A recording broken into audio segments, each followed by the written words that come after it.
Diketahui Sang Man ini seorang yatim piatu. Hari itu di apartemennya, dia berniat akan mengakhiri hidupnya dengan cara meminum banyaknya obat. Dia begitu frustasi akan kehidupannya. Dia selalu hidup sendirian. Tidak ada seorang pun yang pernah mengunjunginya.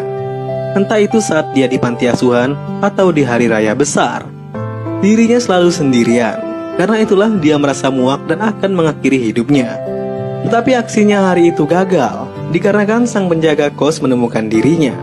Berkali-kali dia mencoba terus mengakhiri hidupnya. Terjun dari jembatan yang tinggi pun dia lakukan. Tapi berkali-kali jugalah aksinya harus selalu gagal. Dan akhirnya scene pun beralih. Terlihat dirinya masih selamat dan berada di sebuah rumah sakit. Dia terkejut dan sadar ada seorang pria gendut parubaya berjas biru dengan rambut klimisnya duduk sambil merokok di sampingnya. Tetapi secara tiba-tiba dirinya dimarahi suster. Ternyata dirinya lah yang merokok di ruangan tersebut. Sang Man pun terkejut dengan apa yang terjadi. Dirinya merasa aneh karena hanya dirinya lah yang bisa melihat pria aneh tersebut di rumah sakit itu. Sang Man pun menceritakan hal aneh tersebut kepada psikiaternya. Sang psikiater itu pun menjawab jika itu adalah hal yang biasa, dikarenakan efek dirinya yang selamat atas percobaan bunuh dirinya tersebut. Saat perbincangan itu, dirinya mendengar suara wanita menangis dari dalam lemari di belakang psikiater. Dia pun mencoba memeriksa dan benar, dia menemukan seorang wanita yang sedang menangis terseduh-seduh. Sang Man pun memarahi sang psikiater karena hal itu. Sang psikiater pun hanya terheran-heran karena dirinya tidak melihat siapapun di dalam sana. Sang Man pun harus segera diamankan karena sang psikiater merasa Sang Man sudah gila. Di malam harinya tambah aneh. Saat akan ke toilet, Sang Man melihat seorang pria tua sedang jongkok di atas meja resepsionis. Sang Man pun menyadari jika pria tua ini bukan manusia, karena secara tiba-tiba dirinya melihat kakek tua itu membesarkan kepalanya. Dan betapa terkejutnya dia, 3 hantu penasaran berada di sampingnya. Dia pun makin yakin jika ketiga orang tersebut bukan manusia, dikarenakan kemanapun Sang Man pergi, ketiga hantu tersebut terus mengikutinya. Dia pun pingsan dengan apa yang terjadi. Di pagi harinya dia pun sadar jika bukan hanya 3, tetapi 4 hantu, karena bertambah hantu anak kecil berbaju kuning bersama mereka. Dia pun sadar jika nyaris mati dirinya. Semenjak itulah dirinya juga bisa melihat hal yang tidak biasa. Karena itulah dirinya pun memutuskan untuk memeriksakan hal tersebut kepada dukun. Dukun pun menganalisa kasusnya. Diketahui Sang Man harus membuka dirinya. Di sini Sang Man masih tetap ingin mati. Tetapi dukun berkata itu tidak bisa dilakukan jika Sang Man tidak menuruti apa yang diinginkan hantu-hantu ini terlebih dahulu. Dia harus merelakan hantu-hantu ini menyelesaikan urusan mereka secara bergantian. Dan barulah Sang Man bisa melanjutkan niat bunuh dirinya itu.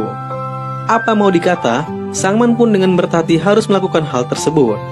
Dia terus diikuti kemanapun dirinya pergi. Bahkan dia harus menggendong semua hantu-hantu itu. Dan hingga tibalah Sang Man membawa semua hantu itu ke rumahnya. Dalam hatinya berkata, baru kali ini ada orang yang berkunjung ke rumahnya. Meskipun dia sedikit berharap jika mereka itu adalah manusia. Semenjak itu tubuh Sang Man digunakan untuk hal-hal yang tidak pernah dia lakukan sebelumnya. Meminum alkohol, makan yang manis-manis, merokok, bahkan menangis pun harus dia lakukan di depan tetangga-tetangganya. Di paginya dia pun begitu marah kepada hantu-hantu tersebut. Dia marah karena hantu-hantu itu menggunakan tubuhnya hanya untuk sesuatu yang tidak sehat. Dia juga bertanya, mengapa hantu-hantu itu harus datang ke hidupnya? Bikin tambah susah saja ungkapnya. Tapi para hantu itu hanya menatapnya dengan diam. Sang Man pun akhirnya memutuskan untuk membantu para hantu-hantu itu untuk menyelesaikan urusan mereka yang belum selesai.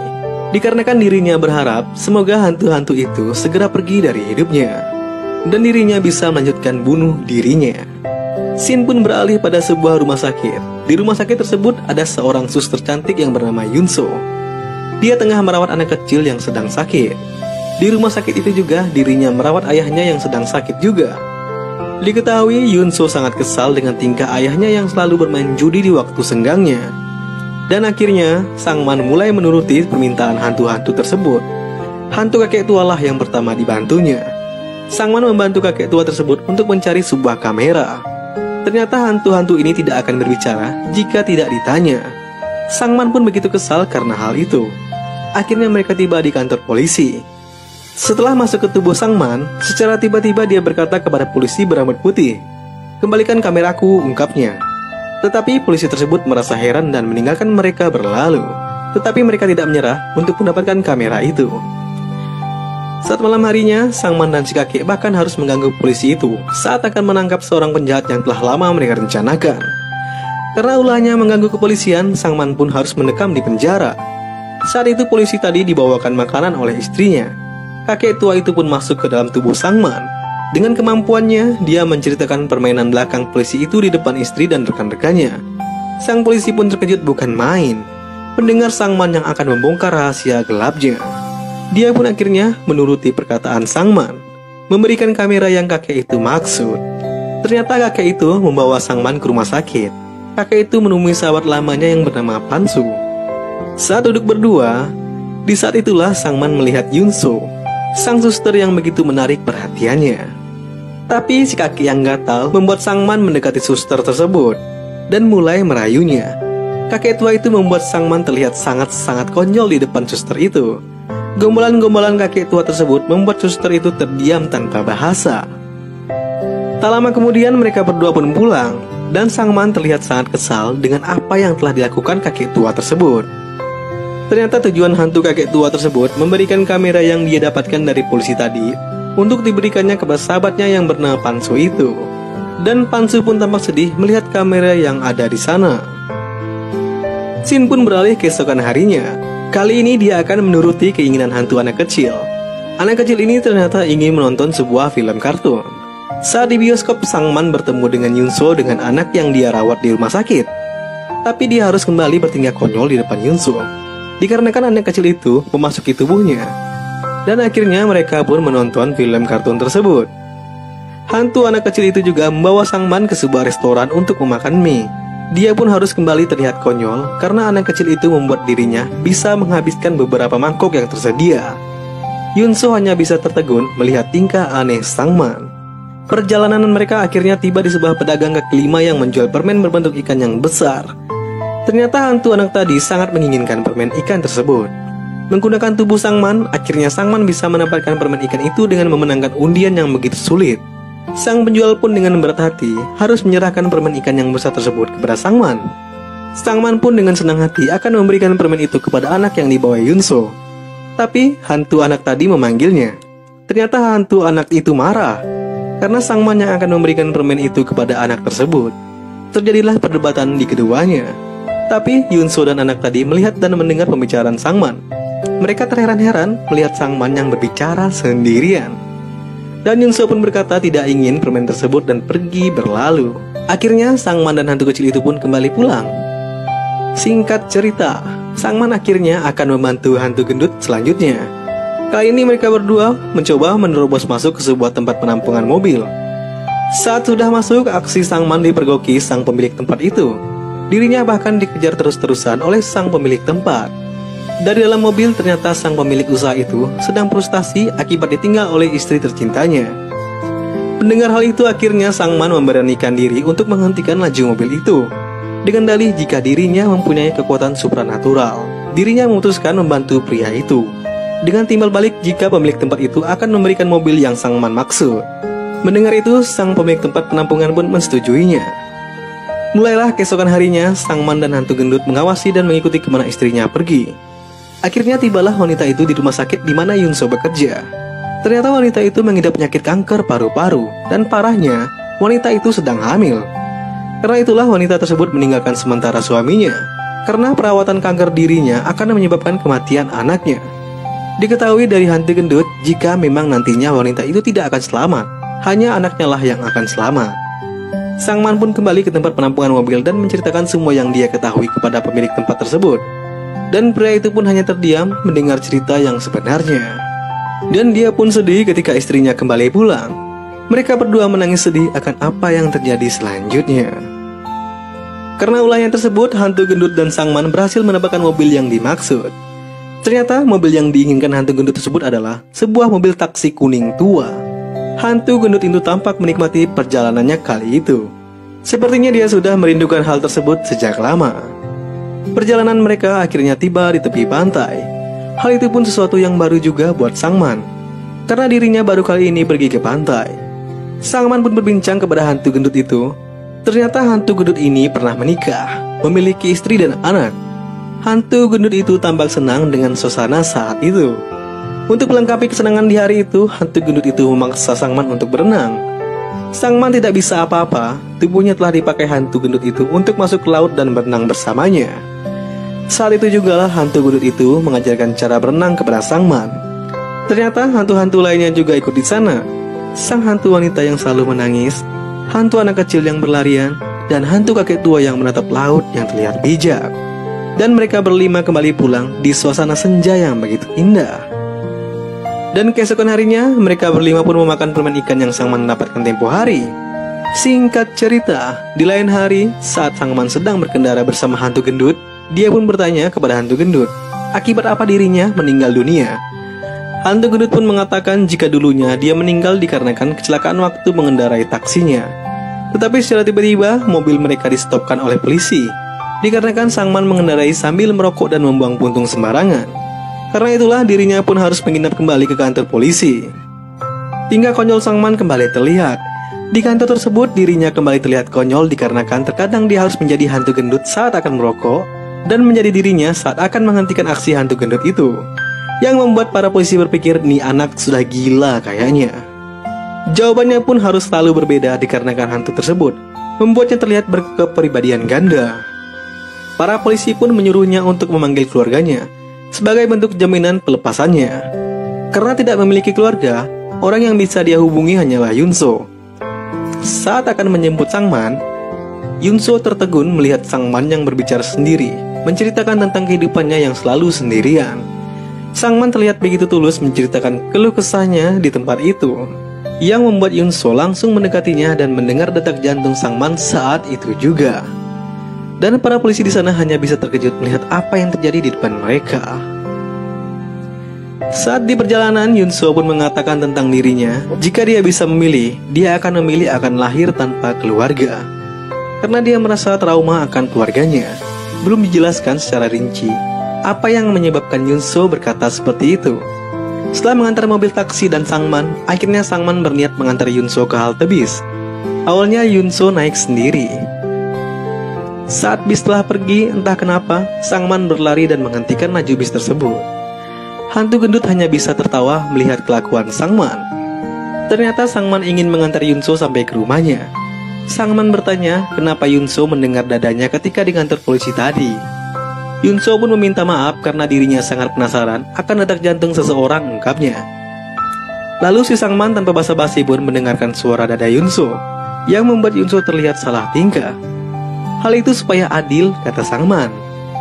Dan betapa senangnya Sangman mendengar detak jantung Yunso yang berdetak dengan kencang. Dan Yunso pun hanya bisa tersipu malu akan hal tersebut. Dan akhirnya Sangman kembali ke halte tadi. Dia terlihat begitu bahagia malam itu. Bahkan hantu gendut terus mengejeknya karena hal tersebut. Dan akhirnya tibalah permintaan hantu wanita yang suka menangis. Permintaannya hanya sederhana. Dia hanya ingin memasak makan malam, ungkapnya. Ternyata hantu wanita itu ingin mengajak Yunso untuk memakan bersama mereka. Karena itulah keesokan harinya mereka pun pergi menemui Yunso di rumah sakit. Di rumah sakit tersebut akhirnya Sangman bertemu dengan ayah Yunso yang sedang dalam perawatan. Tapi betapa terkejutnya Sangman melihat Yunso yang begitu kasar terhadap ayahnya. Di sini pun dijelaskan jika ayahnya lah yang membuatnya takut akan berkeluarga. Dia sangat berbeda pendapat dengan Sangman.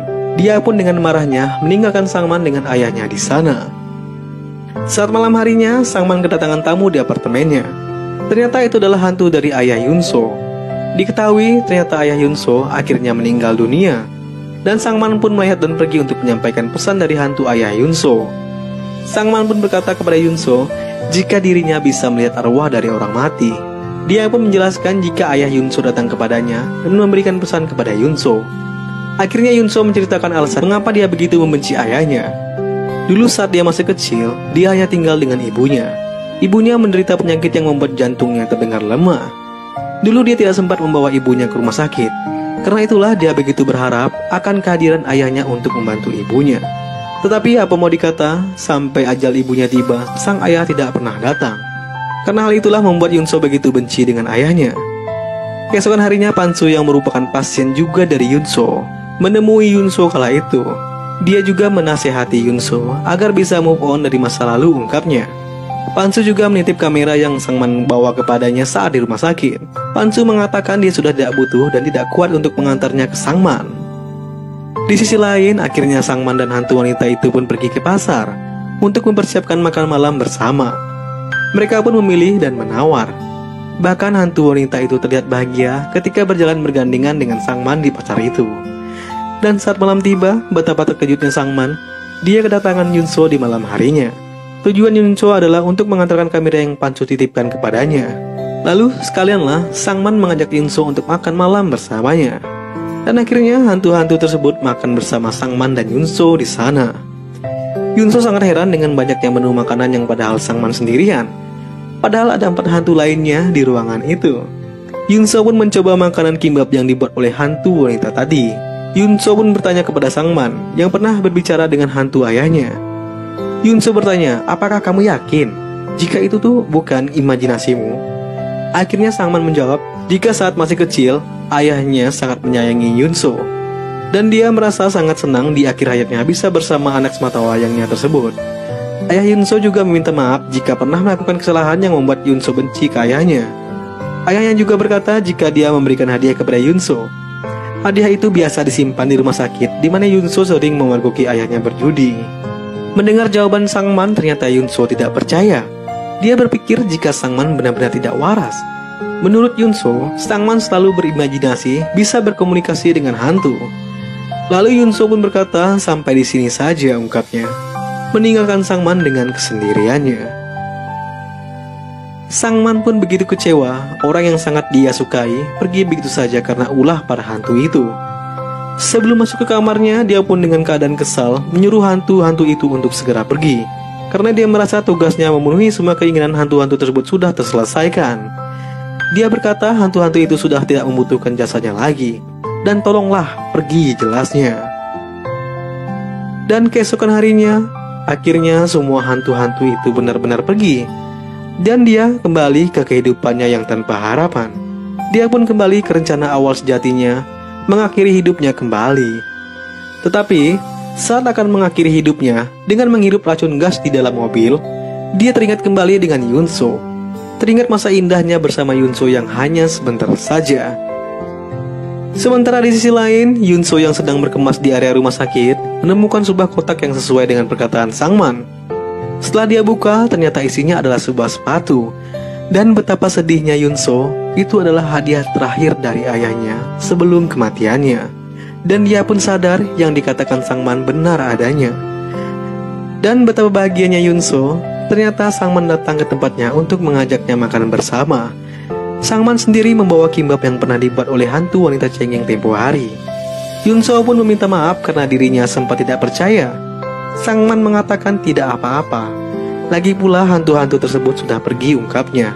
Dia juga menjelaskan tidak terlalu menyukai mereka dikarenakan hantu-hantu itu merusak kesehatannya. Di sini Sangman juga menceritakan jika dirinya sempat akan kembali mengakhiri hidupnya. Tetapi dia segera berubah pikiran karena dia teringat akan kenangannya bersama Yunso. Dia pun menjelaskan jika dirinya adalah orang yang baru saat ini. Yunso pun tersenyum mendengar hal tersebut. Lalu mereka berdua pun mulai memakan kimbap itu. Lalu Yunso pun berkata jika dirinya penasaran, dikarenakan biasanya kimbap itu diisi dengan bayam. Tetapi kimbap buatan Sangman ini isinya malah seledri, tanya Yunso.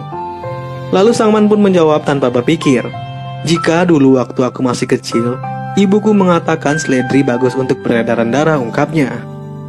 Tetapi secara tiba-tiba Sangman terdiam dengan mata yang berkaca-kaca. Akhirnya dia mengingat ketika dia masih kecil bersama ibunya.